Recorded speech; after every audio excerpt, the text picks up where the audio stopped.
திருப்பூரில் மதுபோதையில் இருசக்கர வாகனத்தில் அதிவேகமாக சென்றதாக கூறப்படும் இளைஞர் எதிரே பைக்கில் வந்தவர் மீது மோதி சாலையில் தூக்கி வீசப்பட்ட சிசிடிவி காட்சிகள் வெளியாகியுள்ளது.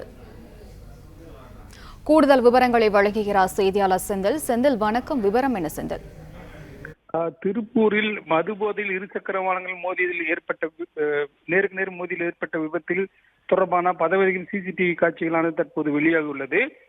திருப்பூர் போயம்பாளையம் நஞ்சப்பா நகர் பகுதியில் இன்று மாலை குறுக்கு சாலையிலிருந்து சரக்கு வாகனமானது பிரதான சாலையை நோக்கி வந்த காரணத்தால் பிரதான சாலையில் மெதுவாக வந்த இருசக்கர வாகனம் மீது எதிர்ப்புறம் வந்த இருசக்கர வாகனம் மோதியது. இதில் இருவரும் நிலை தடுமாறி கீழே விழுந்தனர். தொடர்ந்து அருகில் இருப்பவர்கள் எதிர்ப்புறமாக இருசக்கர வாகனத்தில் வந்து தூக்கி வீசப்பட்ட இளைஞரை மீட்டு அருகில் உள்ள மருத்துவமனையில் அனுமதித்தனர். மேலும் இந்த விபத்து சம்பவம் தொடர்பான சிசிடிவி காட்சிகள் வெளியாகி பெரும் பரபரப்பை ஏற்படுத்தியுள்ளது. இந்த விபத்து தொடர்பாக அனுப்பரபாளையம் போலீசார் விசாரணை மேற்கொண்டு வருகின்றனர். இருசக்கர வாகனத்தில் வந்தவர்கள் மது போதையில் இருந்ததால் விபத்து ஏற்பட்டதா அல்லது வேறு ஏதேனும் காரணமா என போலீசார் தற்போது தொடர் விசாரணை நடத்தி வருகின்றனர்.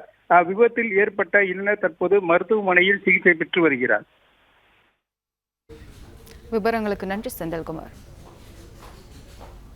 பிளே ஸ்டோர் மற்றும் ஆப் ஸ்டோரில் இருந்து பாலிமர் செயலியை QR கோடு மூலம் பதிவிறக்கம் செய்யுங்கள். செய்திகளை உடனுக்குடன் பெறுங்கள்.